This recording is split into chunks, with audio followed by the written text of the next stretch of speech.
আমরা সরকারি দল না বিরোধী দল এটা আমাদের কাছে বড় বিবেচ্য বিষয় নয়, বরঞ্চ একজন নির্বাচিত সংসদ সদস্য কতটুকু দায়িত্বশীলতার সাথে তারা জাতির সেবায় আত্মনিয়োগ করলেন, মানুষের অধিকার, হারিয়ে যাওয়া অধিকার ফিরিয়ে আনার জন্য লড়াই করলেন এবং যে অধিকার আছে তাকে সংরক্ষণ করার জন্য তারা তাদের চেষ্টা প্রচেষ্টা অব্যাহত রাখলেন। এর পাশাপাশি প্রাতিষ্ঠানিক সকল স্ট্রাকচারই প্রায় ধ্বংস হয়ে গিয়েছে। এগুলাকে ফিরিয়ে আনতে হলে অবশ্যই দায়িত্ব বেশি সরকারি দলের, তাদেরকেই মূল ভূমিকা রাখতে হবে। তারা যদি মূল ভূমিকা রাখেন তাহলে রাষ্ট্রের যে অঙ্গগুলো বিকল হয়ে পড়েছে সেগুলোকে সচল করা সম্ভব বলে আমরা মনে করি। বিচার বিভাগ থেকে শুরু করে সর্বত্র ভয়াবহ বিশৃঙ্খলা তৈরি হয়ে গিয়েছে। এই জায়গাগুলোকে অবশ্যই পরিচ্ছন্ন করতে হবে। আমরা দায়িত্বশীল বিরোধী দল হিসাবে আমরা জনগণের সাথেই থাকবো ইনশাআল্লাহ। জনস্বার্থ সংরক্ষণ, দেশের স্বার্থ সংরক্ষণ হবে আমাদের মূল দায়িত্ব। এদিকে আমরা সজাগ দৃষ্টি রেখেই জাতির পাশে থেকে আমরা দায়িত্ব পালন করব। সংসদে একটি কার্যকর এবং গঠনমূলক বিরোধী দল হিসাবে দুনিয়ার সভ্য দেশগুলো যেভাবে দায়িত্ব পালন করে আমরা সেই কালচারটা, সেই সংস্কৃতিটা সংসদে আমরা দেখতে চাই।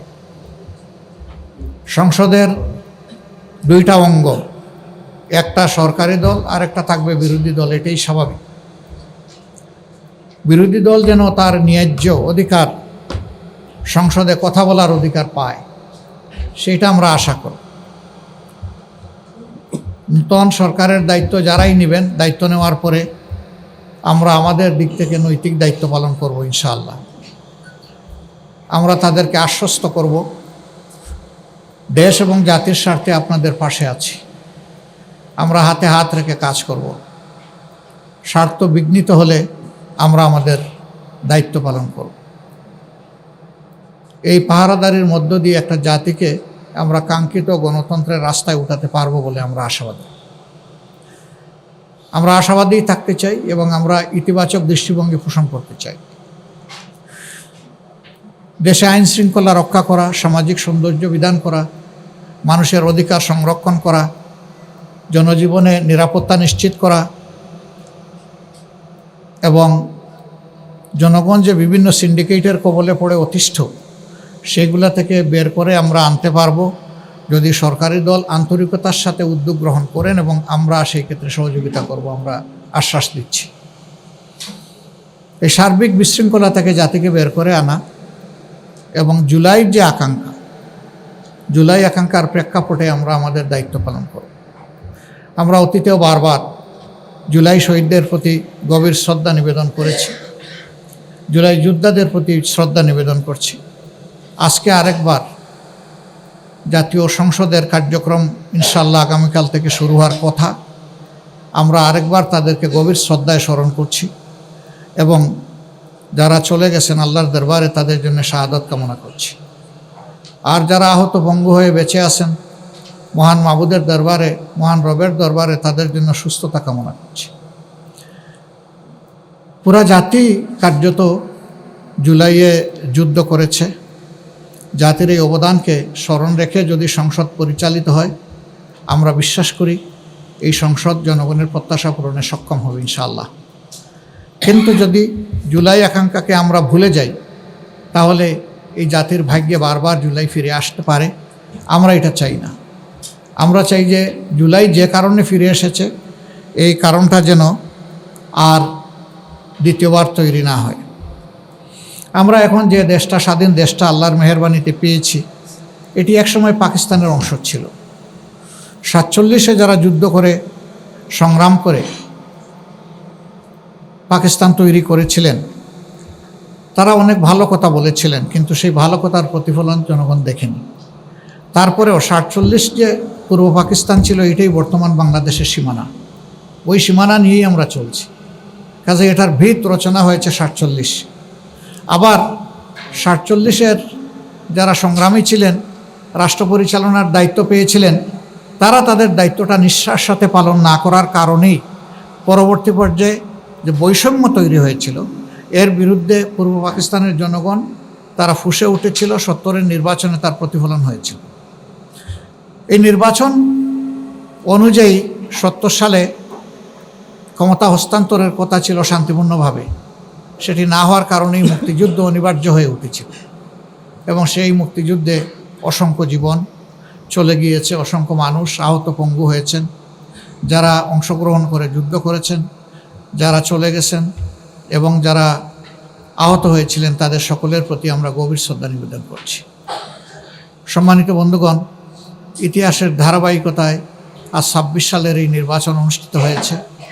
অতীতে এদেশে সুষ্ঠু গণতন্ত্র প্রতিষ্ঠা হওয়ার কোনো পরিবেশ তৈরি হয়নি।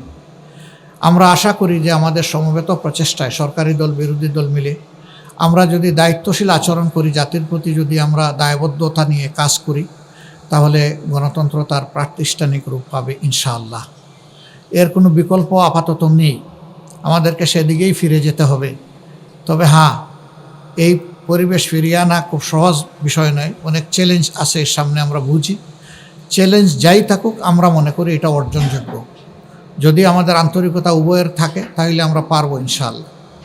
তা আমি আজকে সাংবাদিক বন্ধুদের মাধ্যমে গোটা দেশবাসী যারা এই নির্বাচনে অংশগ্রহণ করেছেন, বিশেষ করে আমাদের পাশে দাঁড়িয়ে যারা সমর্থন শক্তি জুগিয়েছেন এবং যারা আমাদেরকে ভোট দিয়ে কৃতজ্ঞ করেছেন, আমরা তাদের সকলের প্রতি গভীর কৃতজ্ঞতা জ্ঞাপন করছি, আন্তরিক শুকরিয়া জানাচ্ছি এবং অভিনন্দন ও মোবারকবাদ জানাচ্ছি।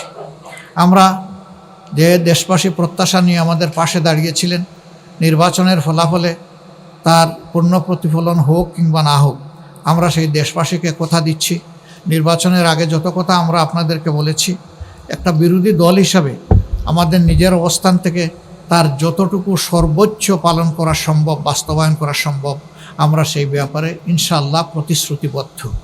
আমরা তা করার জন্য সর্বাত্মক চেষ্টা করব। আল্লাহ যেন আমাদেরকে সাহায্য করেন। সেই ক্ষেত্রে আমরা প্রিয় দেশবাসীরও সহযোগিতা কামনা করি। দেশবাসী, আপনারা ছিলেন আমাদের পাশে, আমরা আছি আপনাদের পাশে। আমরা আপনাদেরকে ছেড়ে কোথাও যাব না।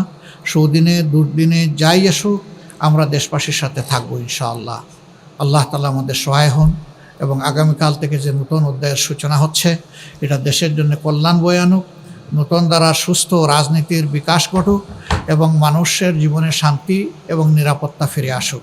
আমাদের যুবকদের প্রত্যাশা পূরণ হোক, তাদের হাতে হাতে কাজ তুলে দেওয়ার জন্য রাষ্ট্র যেন পদক্ষেপ নেয়, সেই পদক্ষেপের আমরাও গর্বিত অংশীদার হতে চাই। আল্লাহ হাফিজ। বাংলাদেশ জিন্দাবাদ। বাংলাদেশ জামাত ইসলামী জিন্দাবাদ। না, কোনো প্রশ্ন আজকে নেব না।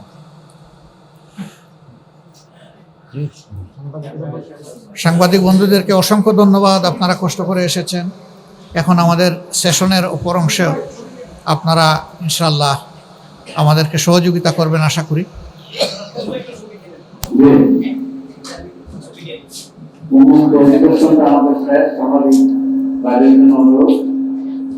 আপনারা